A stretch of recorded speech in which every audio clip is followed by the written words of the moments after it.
Welcome to the Choose Hard podcast. I am your host, Cody McBroom. I am a father, husband, coach, and entrepreneur, and the founder of Tailored Coaching Method. Today is our New Year's podcast. This is the podcast I do every year going into the new year. As you are listening to this, it is December 30th, I believe. It should be a Tuesday. If you are one of my loyal listeners that listens right away, I guess I should say. This is going directly into 2026. I recently did a podcast a couple weeks ago. It aired on reflections of 2025, and I'm going to refer back to that a couple times. I would highly encourage you to go listen to that after listening to this. This podcast is going to serve you as a straight shot approach to prepare you for 2026. My goal with this podcast is to give you the tools and a specific strategy that will actually allow you to set your goals the right way. I don't want you to go about setting New Year's resolutions the typical way that most people do, which is to say things they want to achieve or do or check off as if it's a bucket list item and rarely ever actually check it off. The reality is that the best way to accomplish goals in the new year when we are creating a big change, which I do think is great, as cheesy as New Year's resolutions may seem to a lot of people, every single year I treat it like a reset. I treat it like a supercharge, something that I can really look forward to and drive into. And I think it's a great time to do that. Our brains are wired that way when a new thing is happening, especially because it's not by choice. We don't get to choose if a new year is coming or not. But when a new thing happens, we have an opportunity to create change. And whether somebody is the type that gets anxious around change or not, change drives progress for most people. It also drives a form of excitement. Sometimes this is mistaken as anxiety, but the reality is this is going to be something very helpful for you. So I'm really excited about this. And I want to really help you outline what you need to do in order to accomplish the things you want to accomplish. So I'm going to go over a plan that we specifically use with clients. In fact, this is actually going to be served as another opportunity for you to jump in and do it with us as well. And that is not for me to sell you on anything.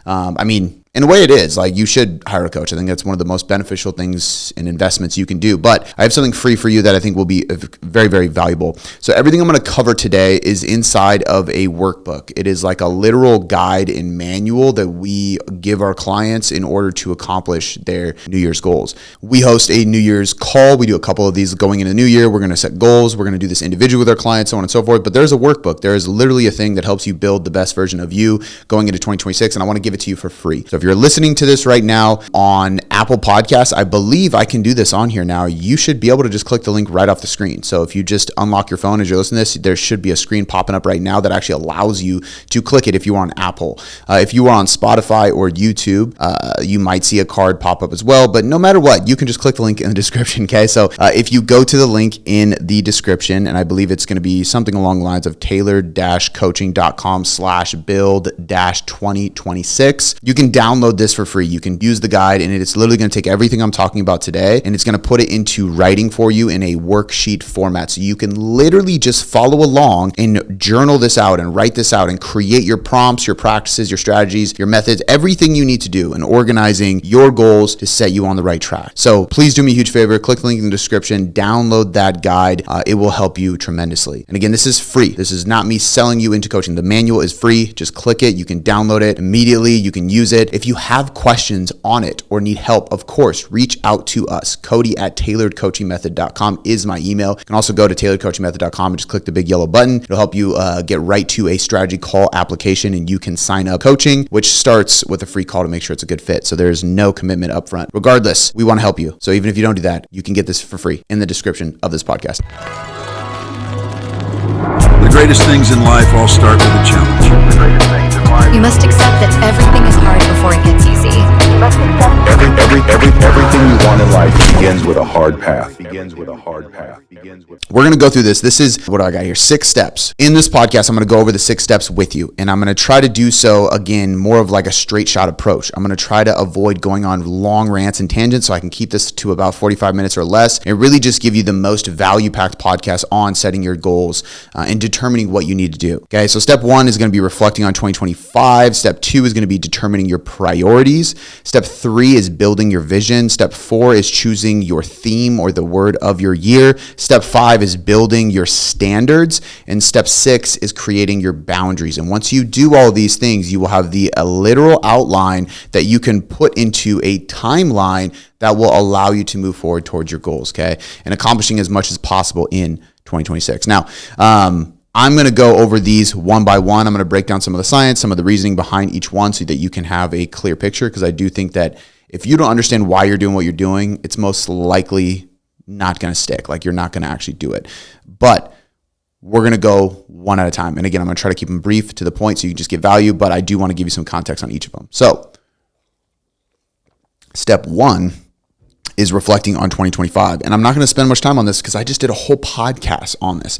I want you to go back and listen to that episode I did 2 weeks ago. It aired. You can find that in just like literally scroll down a couple episodes and you will see it's called something along the lines of learning from 2025. I can't even remember the title off the top of my head. But nonetheless, that podcast, I go over 7 different things I personally learned. And I think as you listen to it, you'll see the importance behind reflecting and taking and extracting lessons of the situations you go through. And that's the biggest thing you want to do, okay? But the overarching theme of this first step, reflecting on 2025, which is mandatory. If you don't look at 2025, you will not figure out what you need to do to accomplish a better version of you in 2026. And it comes down to 4 main questions. Number 1, what's not working? When you look back at 2025, what didn't work? And we go into way more depth in the guide, so I highly suggest you download that because this is going to really, really help you pull a lot out of 2025. But the point is what didn't work last year? What's not working right now because of last year? Number 2, what needs to change because of whatever's not working? Again, I think a lot of people avoid staring at the issues in their life, but the reality is if you don't look at the issues first, you can't create solutions for anything. You can't even create a solid path forward because truthfully, we don't know what is best if we don't first start with what is going worst. So look at what's not working, figure out what needs to change, and don't be afraid of change. The reality is change is good, and we all have things we want to change. Okay. If nothing changes, nothing changes. And I said this in the podcast. In fact, it's actually the first quote in the journal instructions when you read the new journal, the Choose Hard journal. Don't live the same year 75 times and call it a life. I love and hate that quote equally because it's scary, but there's, in fact, Ariel on my staff, our director of coaching, she texted me, what is my biggest fear, I think it was, like, what is the thing that you're most afraid of going into 2026 or something like that? And that was my answer. And this is weeks ago when she texted me this. I said, my biggest fear is that nothing changes. And that's not to say things are bad or not going well or I don't have a great life or anything like that. Honestly, it's just that the scariest thing in life is repeating the same year over and over and over again. Okay. So you have to figure out what's not working. You have to figure out what needs to change. Then you have to figure out what's not aligned. This is question number 3 with reflection of 2025. What isn't aligned? If you don't know your values, your standards, the person you're trying to become, which we're going to touch on today, you can't figure out if you're aligned, not only with your goals, but with your values. Okay. So you have to have a specific goal that you're chasing and you have to make sure that you're staying aligned with that goal. But you also have to, in the reverse, make sure that your goal is aligned with who you are. It's aligned with your values. It's aligned with your personality. It's aligned with what you want in life and the person you want to be and the things you have that matter most and your family and your loved ones and things like that. That is integrity. Integrity is alignment. It's the ability to not just do what you say, but actually live out what you say and the way you plan to be. So it's really, really important to stay aligned with everything, okay? What isn't aligned in your life? And the last thing is what lacks purpose. I think there's a lot of people who do a lot of things without knowing why they do it. And that's also a pretty scary place to be in. So look through your year and really determine what lacks purpose. If I'm not excited about this thing, if I don't get a great ROI, return on investment being my energy, my time, my mental stress and capacity, if I don't get a big ROI, Why am I doing it? Is it worth doing it? Should I keep doing it? Okay. What's not working? What needs to change? What's not aligned, and what lacks purpose? Look at 2025. That is step one. Step two is determining your priorities. I think this is another area where a lot of people, unfortunately, get stuck and they don't really take a magnifying glass to what's important in their life and look at this. So when I'm looking at this, I'm actually like reading from the guide literally that we give you, that you should be downloading. When we're looking at priorities, we have to look at the different categories of life. Now, I always say there's 4 pillars really, and you can define them any way: body, being, balance, business, faith, family, fitness, finance, head, heart, hustle, health. Like there's a lot of ways to spin it, but basically it's like personal development, spirituality, religion, faith, emotional well-being. Like this is all the spiritual and the personal stuff, right? Emotional stuff. Then we have our relationships, marriage, our boyfriend or girlfriend, our family, our kids, our friends, stuff like that. Then we have our health, fitness, nutrition. Then we have our business, our career, our finances, our investments. But within those, there's a lot of different things. So if we're looking at priorities, like you should be ranking your priorities. If we're going to determine what's important to us and what needs to improve because it's important to us and we're not prioritizing that, and I'm sure there's things in your life you can think about right now that are going on that you're not prioritizing. This matters a lot to me, and I really desire this outcome, and I desire this to be different than it is right now. But if I look at the proof of my life, if I look at my day-to-day schedule, if I look at my statements in my bank account, if I look at my schedule and my time, am I prioritizing that thing? It's one of the most eye-opening things that you can do going into this new year is to determine what your true priorities are and what really matters to you and what you want more of, what you want to be better, what you desire. And then look at your watch and your wallet, your watch being your time. Look at your schedule. Look at your routine. Right? If you use something like I live by Google Calendar, so like if it's not in there, it's probably not going to happen at all. Like I'm very, very by that. But everything in there. If I look at that, if you look at my calendar on there, it'll show you what I prioritize. I have it blocked into categories: personal time, work, fitness, like training and stuff, family. Like I have the blocks. Then nothing goes into this block because this is family time. Nothing goes into this block. This is my training window. Nothing goes into this block. This is my deep work, creative time for the business. Nothing goes into this time. This is my interactive work. This is for me interacting with my employees, with my coaching clients, with my podcast listeners, with my Instagram following, like that kind of stuff. Talking, communicating, connecting. Then I have personal development time. Nothing goes in there because I got to work on me. So you can see what I prioritize by what's in my calendar. Okay. And then you can see when I have stuff overlapping. Oh, this is personal hours, but I'm working. Oh, this is family time, but I'm at the gym lifting for myself. What am I prioritizing? Okay. And remember that there's a difference between priority and urgency. There's times in your life where things become urgent. Doesn't mean they're a priority. There's things inside of your work, your profession that become urgent. Doesn't mean that it's a priority over your family. My priority, number one priority, for me personally, is God and then my family. What that means is that I will prioritize those two things over anything else. However, there's plenty of times in my life, every week, that there's not an urgent call from God for me to do something. There's not an urgent call from my wife where she's in desperate need of me to help her. She's in danger, anything like that. So I have to focus my immediate attention on the business a lot because that is more urgent. Doesn't mean it's a priority. So understand the difference there. But then when you're going through these categories, you don't need to just think of, like I said earlier, right? We have the personal side, then we have the health, and then we have the finances and the work, and then we have our family. Go a little bit deeper than that. So for example, health and nutrition can be one. How are you treating your diet? Your overall well-being, your daily nourishment, your hydration. Like you can categorize this into a bunch of different stuff. Fitness and physical vitality, right? Your strength, your mobility. I do this every year and I go really in depth, really rank this stuff. This is where like I didn't pay enough attention. I didn't prioritize my mobility and my movement. And it became an urgent thing for me because I was in pain. I hurt my back. Now it is, I have to do this. This isn't just a priority, it's urgent. But point is, strength, mobility, endurance, your aerobic capacity, daily movement, your habits, your step count, right? Moving in general.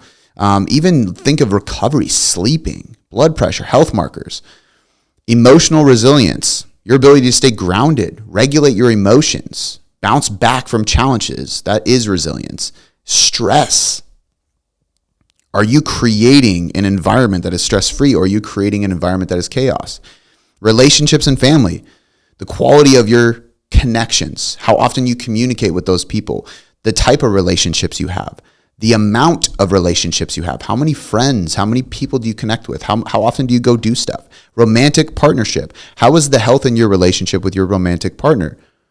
Your marriage or your significant other?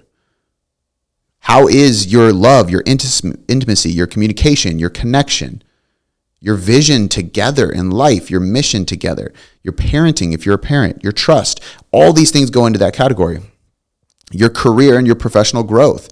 So how is your work? How is your purpose behind what you do? How is your contribution to the community and to the cause that you're serving? What is your skill set like? Are you studying enough? What is your finances and your wealth like, which is a byproduct of that? Your financial stability, your savings, your spending habits, your budget, your credit debt, personal development and mindset, your inner growth, your beliefs, your identity, your core values. Like all of these things come into play. Even fun, joy, creativity. What are you doing that you enjoy that is fun? All of these things are priorities. We have to look through these different areas and really start to prioritize what is more important, what isn't, and what needs more help. There's certain things in our life that we got like the back of our hand. We know it. It's easy. It's habitual. We don't need to spend much time on it. So what you want to do is rate things from 1 to 20. 20 is a big number. I know it's a big gap, but that's the whole point, right? Ranking these things to see what is low and what is high. And this is for you. Obviously, if you have a coach, share it with your coach, but otherwise, this is for you. Rank that number. And then why is this important to you in 2026? Determine how important this thing is and whether or not you want to create change with it. Okay. That is step 2, determining your priorities. I think it's one of the biggest things, because what you're going to do is you're going to start to see the holes in your life and where you need to spend more time and prioritize and invest. You're watching your wallet, putting effort into changing those things. Easy one for me to explain because I am a coach. If you have not prioritized your health and your body and your confidence and your mindset and your nutrition and your strength and your mobility and your training, and you look in the mirror and you're not happy with what you see and you just ranked your priority there really low because you can look at your watch and your wallet and you are not investing your time, your money, or your energy into improving that thing, and it is not where you want it to be, don't let that happen again in 2026. If you're listening to this podcast and you're like, I listen to the Choose Hard podcast every single week, and the really hard thing for me to do is lose weight, is get in shape, is fix my back pain, is build more strength, is improve my confidence. And you are listening and you are not taking action. You are hurting yourself. And you are dragging this emotional baggage on longer and longer. Don't go into 2026 doing that. Please. Number 3, build your vision. Okay, so we've reflected on 2025. We've determined our priorities. Now we have to build our vision. Who do you want to show up as in 2026? Who do you want to become? The person you want to become is a result of how you show up all year long. Okay? What will you be able to reflect on at the end of 2026? Think about what we just got done doing in the last podcast in what I talked about in step 1. We reflected on 2025. What do you want to be able to reflect on at the end of 2026? Easy example I can give you. I want to be able to look back on the year at the end of 2026 and know that I took my family on vacations and went on experienced new things. I didn't do enough of that, and I'm regretful of it. I really want to take them places. I didn't get to travel a ton when I was a kid, and I want my daughter to experience more travel. I get to go places for work. I want to be able to bring my family. We live in Washington State, which has some downsides, but it has some amazing upsides. It's one of the most beautiful states in the country. I've explored so much of it growing up because we did a lot of outdoor stuff with my mom. Blakely hasn't experienced that yet. I want my daughter to. I regret that. So I can look at my vision and say, I want to be able to reflect back on the memories I've had with my family in the outdoors, experiencing things, traveling, stuff like that. I want to be able to reflect on my business in a certain way. I want to be able to reflect on my training a certain way. I want to be able to look back and say, I didn't have any back pain anymore. I fixed it. What are your core values, and how will those show up in your life this year? Your core values are what build up your identity.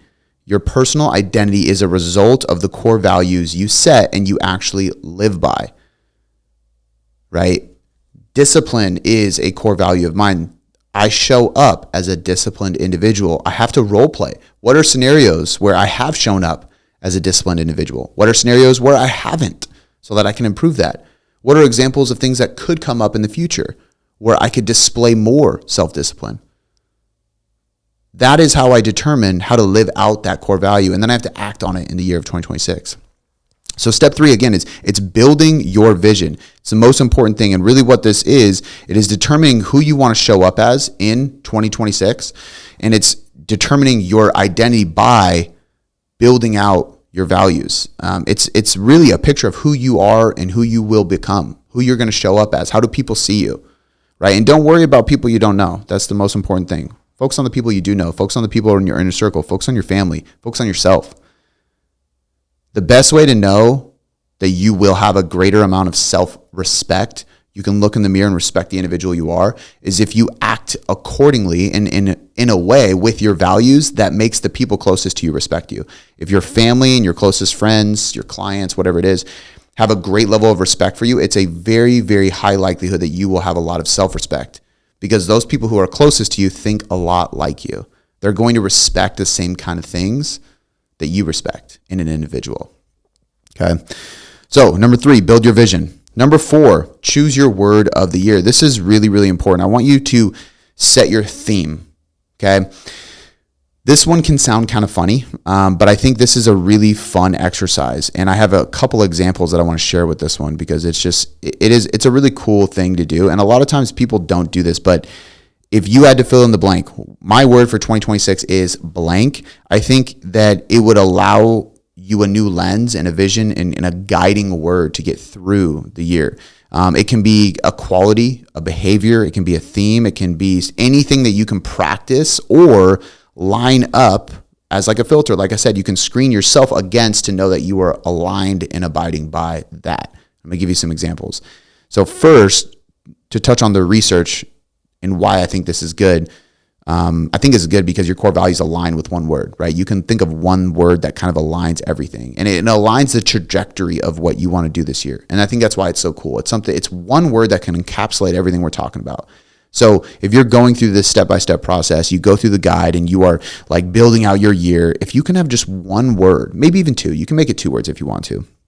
One of my years, I'll give you some examples of ones I've used, was two words. But it's this guiding word and path that you can just think about all the time. It's so easy to reflect and think of that word, okay? So first, the research shows, research and expert opinion suggests using a word as a theme for your year is a powerful, effective alternative to resolutions, fostering increased focus, motivation, self-awareness, resilience, and alignment with values by acting as a simple, constant guiding principle, reducing overwhelm, and creating a personal narrative for growth, unlike rigid goals that are easily broken. This gives us a sense of integrity with what we're trying to accomplish. And I think that's why it's so important. And again, if we just think of what this research shows, it can actually lower overwhelm, which is pretty crazy. But if we have this dead set target and goal, which I think is good. We should have targets. We should have goals. I have numbers I want to hit with certain aspects of the business and analytics with our marketing platforms and stuff like that, and podcast downloads. I think that's great. I think it is absolutely great. But if everything is based on a number that I can do a lot to control, but can't always control the result 100% of the time, I am leaving myself up to chance of failure in which I have no control over, which is very, very crippling. It's a ball and chain. You can't do anything about it.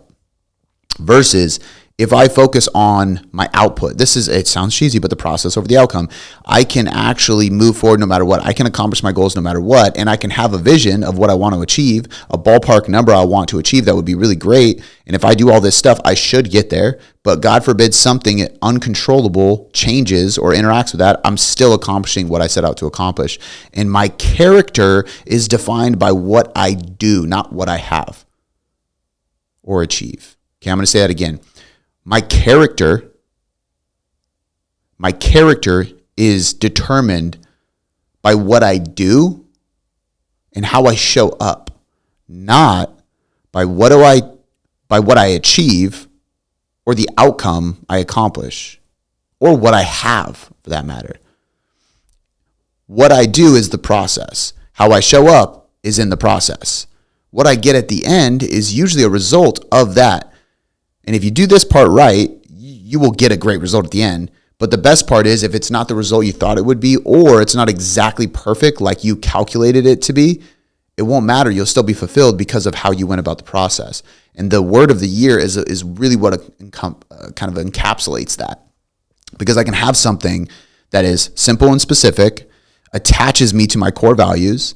It's something that I can identify myself with. It creates a clear direction and focus that is always encompassing what I'm doing, how I'm showing up, and the route I'm taking. And it acts as a filter for decision making. If I have a very strong word or theme of the year and something is placing itself on me, I have to make a decision against it, essentially, yes or no. I have to decide to partner with somebody or collaborate with somebody or start a new project or change prices or change directions or post certain things or comment on certain things or share my opinion on certain things that may not be liked or cave and share an opinion of others just because I want to fit in. All of these things, these are all things that we have to look at and make a decision around. And if we have a strong theme of the year, if we have a very powerful set of core values that are aligned with our vision, like we just talked about, and are ingrained into our identity, it's going to be a lot easier to make those decisions the right way. Okay, so here's some examples of over the years, and I've literally been doing this since 2018. I have a very specific way of setting goals, and we've changed some of this into this system that I'm covering with you today because we wanted to package it in a way that we can give our clients, that we can give you, the listener, for downloading the free guide. Again, links in the description of this podcast. And we've done this every year for the last few years. We've tweaked things here and there. I take this and I integrate it into a system. I actually just taught my mentor clients this the other day. So the coaches that I work with and help mentor, I broke this down for them yesterday on a group call. And it is taking that year-long goal and we break it down into pillars. And we break it down into 90-day outcomes. So we go from a year to quarterly goals to monthly benchmarks to weekly targets to daily routines and habits. And it's an easy way to take this big audacious goal or goals because we have multiple and really bring it back down into a single focus that we can be present with. I've been doing this for literally almost a decade, and I started doing a theme or a word of the year back in 2018. And the crazy part is I know this because I have journals from all the way back then. I save all my journals. So I have I have totes of journals that I've used over the years. And I have all my yearly ones where I map out my goals and I put my word of the year at the very front of it. So it's a really cool way of me looking back and knowing how I've used this. And if I reflect now, everything stayed very aligned with that goal because it was always in the back of my mind. Even if it's subconscious, you will act. And there's a lot of research to show this. If using affirmations and such, it's the same way. When you determine something, even if it is just internal, it's subconscious. You make a decision about how you're going to show up, what you're going to do, the affirmations you say, you repeat it all the time, stuff like that. You will act in alignment with those subconsciously. So you will change your habits, your attitudes, your energy, your decisions, actions around that thing because you've determined it. And it's subconscious. I talked to a psychologist and a neuroscientist about this on the podcast. I mean, it's hundreds of episodes ago. Dr. Caroline Leaf, and it was amazing. One of my favorite episodes this day. We talked about this. And so we will act in accordance of this. And that's why naming your year is really important. You will act in alignment with that if you take this very seriously. So in 2018, my word was that coach. The reason that was my words was because back in 2018, it was my first full year as an entrepreneur. I had left the gym in October of 2017. If you haven't listened to the episode where we talked about the 8-year anniversary and journey and stuff, it's a really fun podcast to listen to. I would highly suggest that. I would watch it on YouTube or on Spotify because it's very cinematic. It's really cool. But in 2018, that was my first full year as a coach. I left the gym in 2017, and then in 2018, I decided that it was time for me to go all in on my business. And it was really important for me to establish myself, establish my reputation, become somebody in the industry. I wanted people to know who I was, and I wanted them to know that because I wanted to build my business. I wanted to help more people. I wanted to reach more people, and I wanted to do it in a way where they knew I was great at what I did, not just because I had a following or catchy videos and shit on Instagram. I wanted it to be because I was a great coach. So that coach was my word, because everything I did, I had to align with what I define as that coach. And if you're a coach listening to this, you can probably think of somebody, like somebody comes to mind when you think of that coach, like it's the guy, like the gal, the coach that is like the role model. Like I was like, okay, I'm going to be that person. I wasn't that person yet. That's the whole point. But I wanted to be, and I wanted to act in alignment with that, because even if I did never become that coach for somebody, I wanted to at least be able to say my practices were integrous with that level of coaching. 2019 was called Build. I named my year Build. The reason it was called Build was because 2019 was when I started scaling. 2018, I started the business. 2019, I got my first, well, first it was my assistant, Tori, and then I got my first coach, Courtney, and I started trying to build a company, right? And so it was like, build. We're going to build this. It's not just me anymore. 2022 was the next year I did it. So I did skip a couple years. And honestly, I think 2019, 20, and 21, it was build every year. Because I do remember repeating it at one point, and it was basically constant. Like I was in a build phase for 3 years straight, and we were scaling and growing.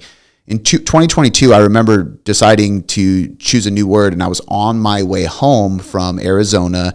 I was on my way to the airport in Arizona. I just finished up a trip. I just spoke in front of a bunch of people at a conference. And we were about to change the name to Tailored Coaching Method. It was I think it was the end of 2021 when we were heading back, and I was going to basically 2022, because January 2022 is when we changed the name to Tailored Coaching Method. And I was like, okay, it's time to elevate. Everything we do is going to elevate. And we started this process of becoming the best. And it's like, how do we make sure that we're top tier? And it was elevate. That was our word. Everything was elevate. Because I needed to elevate everything. And everything I did, I was like, is this better than it was before? That was my focus. That was my theme. 2023 was leadership, because I was like, I have a full team now. I have to become a leader. I'm not just a coach. And so I really, really focused on leadership. And my daughter was becoming an age where she was starting to ask questions and get curious and lean on me as a father. 2024, I didn't choose a word. And it was a hard year. Honestly, it was a really hard year. At the end of that year, I got baptized. No, but actually it was at the end of 2023 I got baptized. And 2024 was hard for me because I was seeking clarity. It was hard in a good way, but it was tough because I just didn't know what I needed, what I wanted, what I was looking for. And I didn't have any words for it. I wish I did, to be honest. I think it would have gave me more clarity, but I didn't sit down and take time. 2025, this year was integrity. And at the beginning of this year, we went through some hard times. We had some big changes in the team. I had some changes in relationships. I also amended relationships this year with people I haven't spoken to in years. And my whole thing was integrity. I'm going to be very integrous with who I am, what I believe, and the person I know I am, and the person God wants me to be. And I've stayed true to that. It ruffled some feathers and it pissed some people off. It actually sent people away from myself and the company. And I think for good reasons, because they didn't align with myself, my core values, and what I believe this company is capable of on a service level, right? And how good we can be and the standard we hold. But I was staying integrous to that. I was like, I'm going to focus on integrity. My standard is this, period. And in each area of my life, it carries on. And I stayed true to that. In 2026, I have some words that I'm playing around with, but I'm not going to share them yet. Because I'm not 100% on it. I'm thinking about a lot of different things, but those are my years. And I just want to give that example because at the end of the day, again, this is simple and specific. It attaches you to your core values. It's something you can identify with. It creates clear direction and focus, and it acts as a filter for decision-making going forward. And it is proven to be effective. It's very, very, very helpful. Step 5, we're almost done. Step 5 is building your standard. This plays off of what I was just talking about. Standards define how we live, right? And it's it's not just what I want. And I would even say it's the minimum behaviors you agree to uphold. It is the lowest end of this. So even when you're unmotivated, even when you don't want to, your standard is how you operate. The standard of your circle, the standard of your team is the lowest barrier of entry. So if I say my standard's way up here, but I'm allowing people to be on the team and in the company that are acting way down here, I'm not staying integrous with my standards. If I'm saying that my standard for friendships and relationships and my circle and my family is way up here, but everybody's acting down here is where my standards are. My standards are the amount I uphold. They're what I enforce. They're what I keep people around me accountable to. It's what I keep myself accountable to. So if you're a leader, it involves other people. And this doesn't mean, hey, if your standard's up here and there's anybody acting below, cut them out, get rid of them, give them the boot. That's not what I'm saying. It's a process. In work, it leans towards that sometimes. It is having discussions that are not easy to have. And it is slowly but surely either A, helping people level up to the standard, or B, removing them so that they don't create toxicity and decline of the people in the organization still. In your family, it's not as simple as, well, standard's too low, divorce, get out of here, right? It's about working together to raise the standard together. Because in a marriage, it's not just about your standard. If you own the company, you do set the standard. If you run, or if you are in a marriage, your standard is an equal agreement. So my standard can't be the same in my marriage as my business because it's a different category. And it's also has different requirements. You have to bend, right? There's a minimum standard of parenting. If your standard of parenting is being calm and collective and showing grace and not yelling, but every time you get frustrated, you yell, your standard is shit. It means nothing. So you have to look at your standard as the minimum behaviors you not only agree to uphold, but you are actually upholding. Now, nobody's perfect. You're going to, it is what it is. Things are going to happen, right? One of my core values, for example, is grace. And I look at that as a standard. I'm not going to hold grudges. I don't want that weighing on my heart. It serves me and nobody else anything good. But there's plenty of times where I don't immediately, it's okay. I give you grace. I'm not as perfect as Jesus, so I can't do that right away. There's times where I get frustrated. There's times where I resent and I get mad. I leave. I'm human. I have to remind myself and I come back. That's my standard. If I'm making amends, if I'm making better, if I'm apologizing, whether I'm in the right and the wrong, if I'm showing grace for people's mistakes, even if it takes me 5, 10 minutes, 5 days, 10 days, that's okay. That's my standard. So thinking of these as not goals, they're not goals. This is how you show up on a regular basis, because when you create standards, you create stability for your goals and your actions and your habits and your routines, right? Especially your routines. If you think about your standards, what are your standards for your health and nutrition? What are your standards for your fitness? What are your standards for your sleep and recovery, right? Maybe your standards for nutrition are how many meals per day you eat, a protein target, right? Maybe it's, I have a standard of not eating out of a bag or a box. Maybe I have a standard of drinking a minimum amount of water, being active a certain amount of days per week, training in the gym. I am a strong individual. This is my standard and this is how I display it. I prioritize sleep and this is my standard. I have a target bedtime or a wind down time, or I focus on meditation for recovery, right? Like there's standards across everything, emotions, spiritual life, fitness, nutrition, business, marriage, everything, okay? But you have to build your standards. Your standards are the minimum behavior you are agreeing to uphold. You're not going to be perfect, but it is a constant for you. This is your standard. This is probably the most important thing. And when I see the greatest transformations with clients and I really help people have breakthroughs, it's because we cover core values and we develop standards that create stability in the routines that are taking them towards their goals. And it creates an internal sense of accountability. If I know my standard is higher than the way I'm acting, I am going to think about it. My guilty conscience is going to come into play, and I am not going to be happy with the way I'm acting. I don't need somebody else telling me that I'm not acting accordingly. It helps, but by the time they do, I'm going to say, I get it, I know, or I've already worked on it. And I have a core value of honesty, so I will admit that to my coach. I wasn't acting in alignment with my standards. I was living below my standards. But I've raised them up. I've raised myself back up. And if you don't have that barometer, if you don't know where the standard is, how do you know where to raise it back up to? You don't. So building your standards is really, really important. And then creating your boundaries. This is really important because I think a lot of people don't have boundaries, and boundaries are what take us off track. If we're on track and we don't have boundaries, there's going to be things pulling us out because we don't have boundaries to keep things away. A really good book about this, I can actually see it. It's on my shelf over here behind the camera. It's called The Dream Giver. And the Dream Giver goes through these phases, and there are boundaries that they have to create because every time they're trying to level up their life and they're trying to move into the next chapter, they get taken down. I can't remember what they're called. It's like a dream snatcher or something like that. But it's like these little things, you know, they're like vampires. They suck your energy. They suck your emotions. They suck your time. They suck your money. Like it's just, they're constantly nagging, ankle biters. You're trying to move along and they keep pulling you down. Why? Because you don't have boundaries. There's things that are going to pull you away from your goals this year. If you don't create boundaries, and you don't have to blatantly tell people if the boundaries are, it's not always people. Sometimes they're boundaries for yourself and your habits and your food and your nutrition, your training, all this kind of stuff, right? Stress, work, people. But for the people, it's really important. Don't blatantly tell them. You don't need to say, I have a boundary because you are bad for me. You drag me down. I'm like, don't say that. Come on. We're not trying to ruin relationships here.